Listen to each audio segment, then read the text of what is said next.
This show starts against the romantic tropical backdrop of South America and features swashbuckling daredevils, buried treasure, jungle adventures, brilliant colour, philosophy, art, war, music, science, travel, and megalomaniac evil.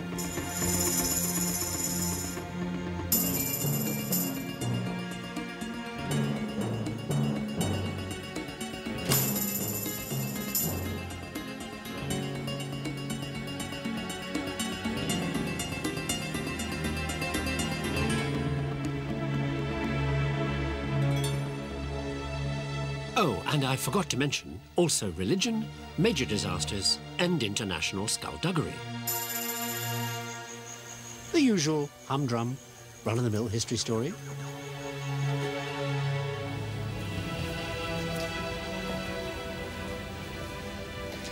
And what's it about? It's about how history sometimes behaves just like your friendly local cinema. It sometimes does reruns. You know, an old idea with a new twist.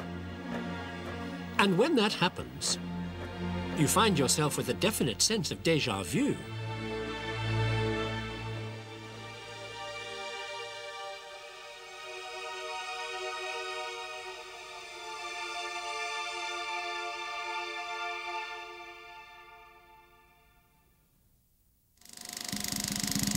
If you take a look at one of those old black and white adventure movies, you see how we Westerners used to think that in going out and grabbing bits of the world, we were actually doing all the people we happened to be taking over a favour.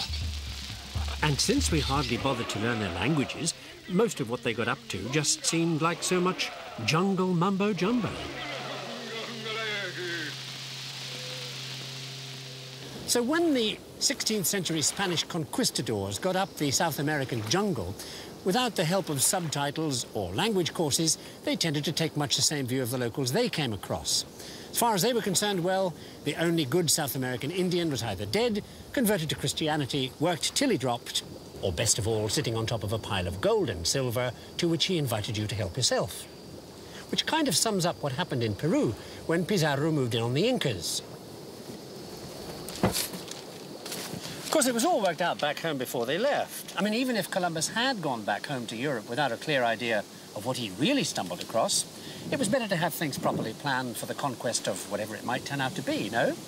So the Pope drew an imaginary line, that one, on an imaginary map of an imaginary world.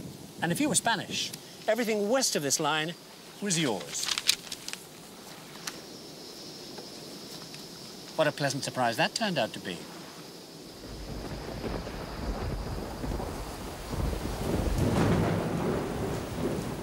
In 1531, fortunately for Pizarro, as he and his men advanced up the jungle, this plan for taking over Inca real estate met virtually no resistance. Because after a while, there was virtually nobody around to resist. Thanks to a devastating disease the Spaniards happened to be carrying at the time, called smallpox, to which the natives had no immunity, and which conveniently reduced the local population of 30 million to 3 million.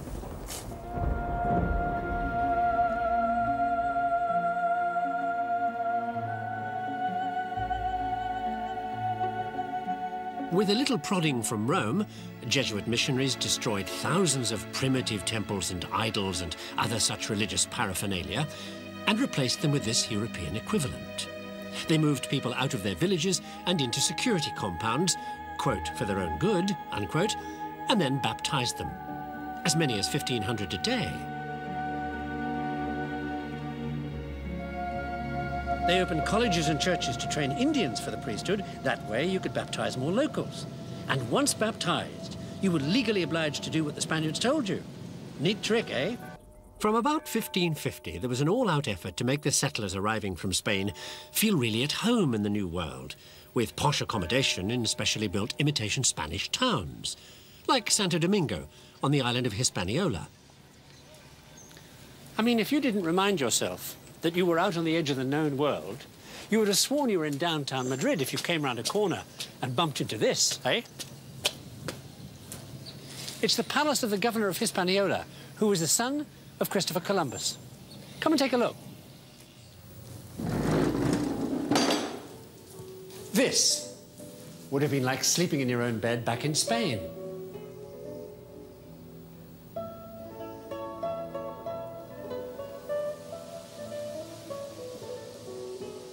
Classic Spanish dining room. Spanish food, of course, cooked in a traditional Spanish kitchen.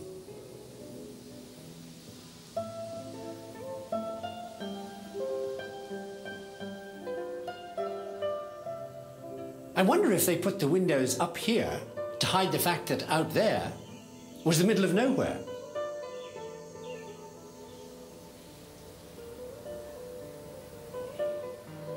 Of course, those who might have been tempted to hightail it back to home and mother when nostalgia for the old country got the better of them probably gave it second thoughts. Given the death penalty for trying it.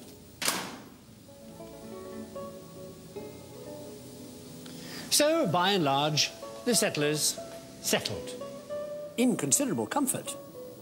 Most of them in the gold and silver export business, by now pouring billions into the Spanish treasury. Great news for the government back home in Spain. I mean, you can't be too rich, can you?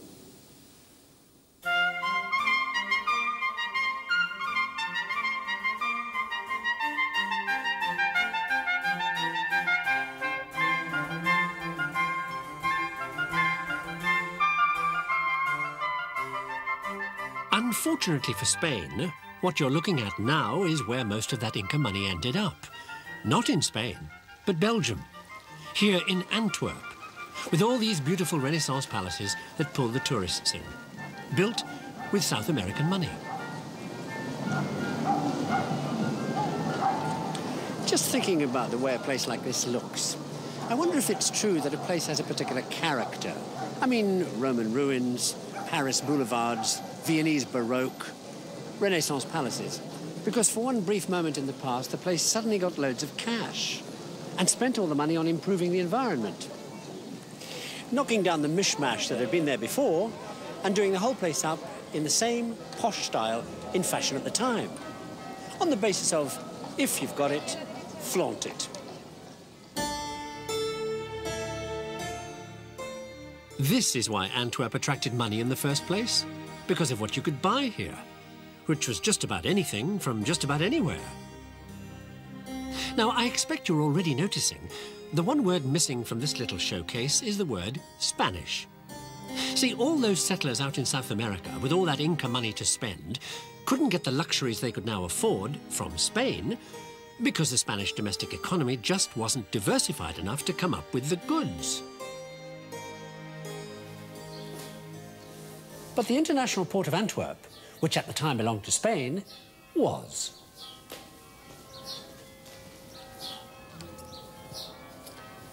So, with all the general wheeling and dealing, it won't surprise you to know that Antwerp also kicked off the stock market. The first one ever. Started here in 1531, with all the discount rates, bills of exchange, commodity prices, promissory notes, bulk trading, credit transfer, clearing houses, and the general pandemonium and financial gobbledygook that stock markets have been ever since.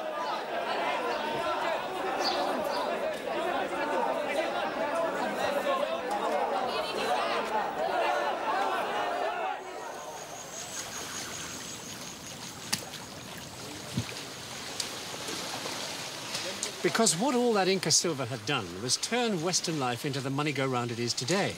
Precious metals poured down these South American rivers, across the Atlantic, and into Antwerp in the form of silver bullion, and poured out again in the form of mortgages, credit notes, loans, you name it.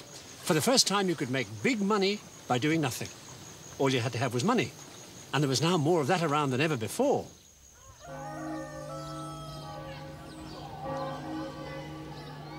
Which is why colonies were invented, like this English colony in Virginia.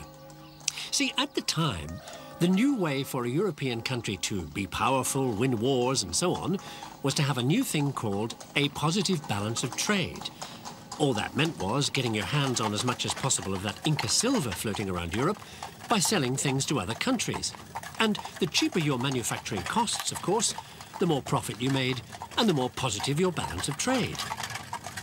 Hence the colonies, whose only purpose in life, apart from producing the bare necessities to keep themselves going, was to produce some commodity or other that you could sell all over Europe for large amounts of money.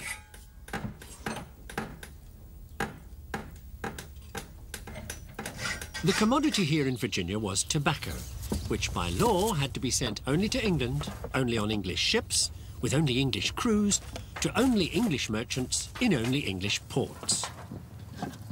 Putting the squeeze on a colony like this meant everybody back in England really made a packet.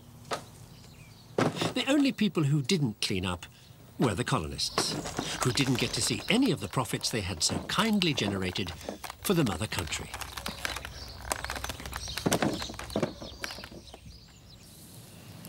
Actually, come to think of it, some of the money did end up getting back here. Here, to Williamsburg. Or to be more exact, to the building behind me. It's the College of William and Mary. Nice, isn't it? The second oldest in the US, and a real pioneer in education. And more to the point, founded in 1693 with some of those trading profits I was talking about. Well, trading profits may not be quite the right way to describe them, because this is where history makes some really extraordinary connections.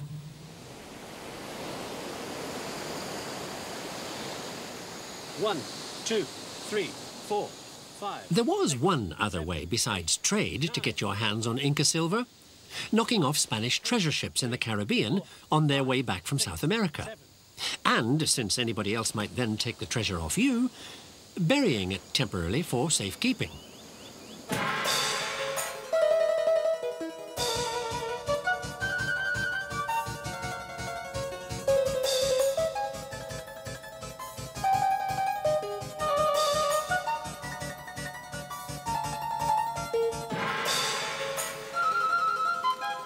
Look at that! Who knows how much treasure is still buried out here that they never came back for, eh? By they, I mean the kind of criminals who lived in this place, Port Royal, Jamaica. It was a certain type of person with whom otherwise quite respectable governments, especially the English, made the kind of arrangements that make Watergate look like Sunday school. I am, of course, talking pirates, most of whom were quietly under rob, pillage and plunder contract to the English government in return for 50% of whatever it was they managed to knock off. All strictly deniable, of course. I said they lived here in Port Royal, but not for long, because at 11:57 on June the 7th, 1692, everybody's contract was cancelled by that thing they always put in small print: Act of God. An earthquake that would have been off the Richter scale if they'd had one.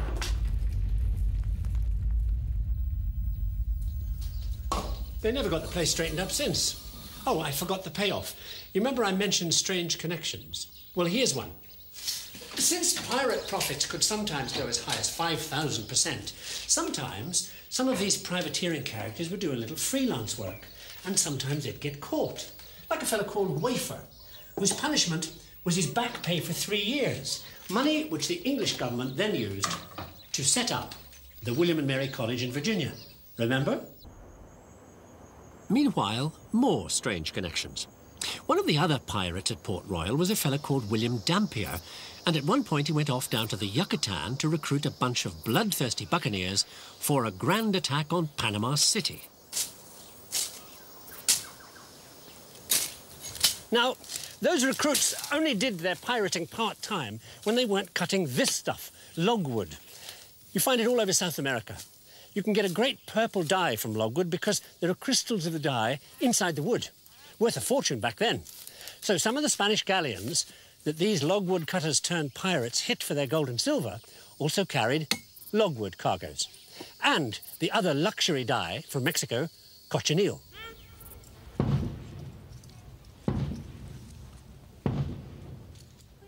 Back in England, the hijacked cochineal was mainly used to dye the First Army uniforms, kicking off the idea of redcoats and regimentation.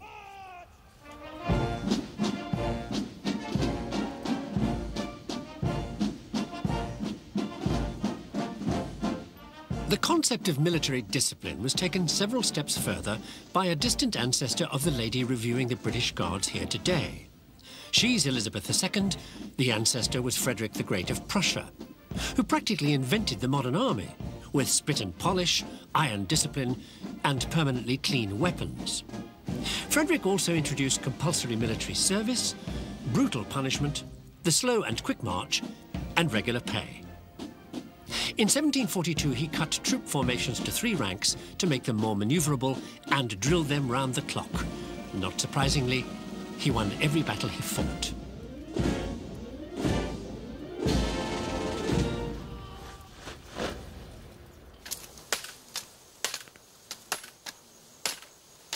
Now, Fred was also nuts about anything French, and at this time they were heavily into education theory. So being a thorough Prussian, Fred took things to extremes. Set up the first Ministry of Education, primary school system, regular exams, school inspectors. Made the whole thing compulsory. Made German kids what they are today, disciplined and knowledgeable. Which got his in-house philosopher thinking about knowledge. And in the nutshell this program has to put everything, here's what he came up with. The only way that anything you know, reality out there, has any order to it is because your mind gives it order, with categories. What is something? What does it do?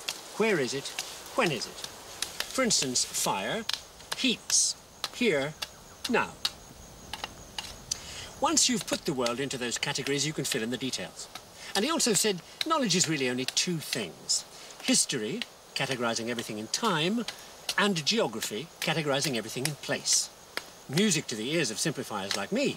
Thank you, Immanuel Kant, whose ideas also persuaded a young man to leave the elegant sitting rooms of Berlin for the dubious pleasures of the jungle.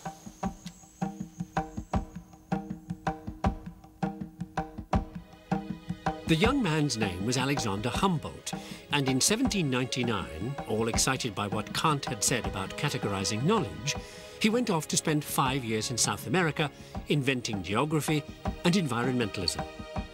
Everywhere he went, he saw evidence of the intimate relationship between plants and animals and people, and the place where they lived. The environment held the key to success for all life forms. Humans were no different from the nature all around them. When he got back home, Humboldt wrote the bestseller of all time about his trip and changed everything people thought about the world.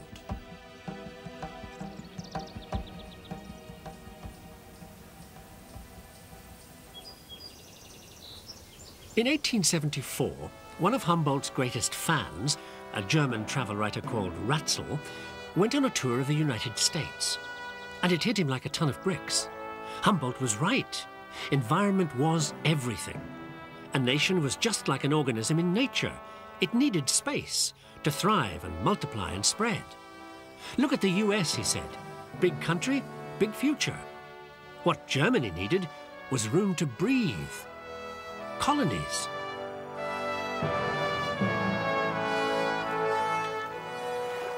Fortunately for Ratzel, the theory of evolution has just come out, so he goes home, puts together a mishmash of Darwin and Humboldt, and starts laying them in the aisles with public lectures on the subject of human geography.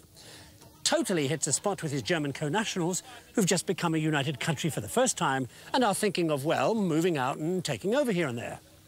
But Ratzel really blows them away when he starts to talk about how there's only room on the planet for one superstate, how nations and nature obey the same rules of survival. In 1932, the book Ratzel had written about his theory excited a fellow called Haushofer, one of whose politically radical friends was in jail and writing his own book. When Haushofer showed him Ratzel's work, this guy read just what he was thinking himself.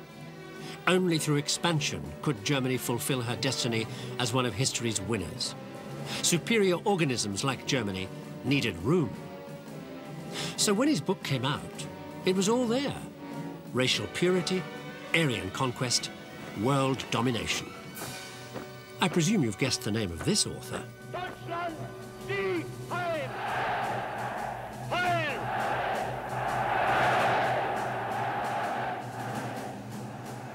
Well, that's almost it.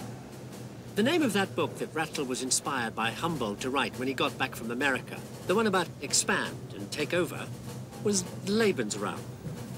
And thanks to Haushofer and his pals in prison, Lebensraum, expansionism, became part of Nazi policy.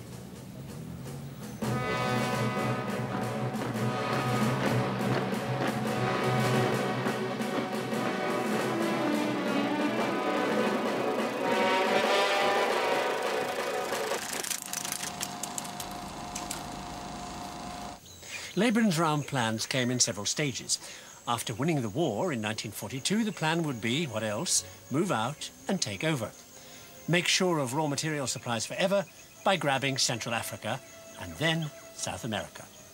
With plans for the locals here almost exactly the same as those of the Spanish conquerors centuries before. Fortunately for the locals here, and for the rest of us, that particular example of history repeating itself never made it past the Nazi movie makers. Hasta la vista.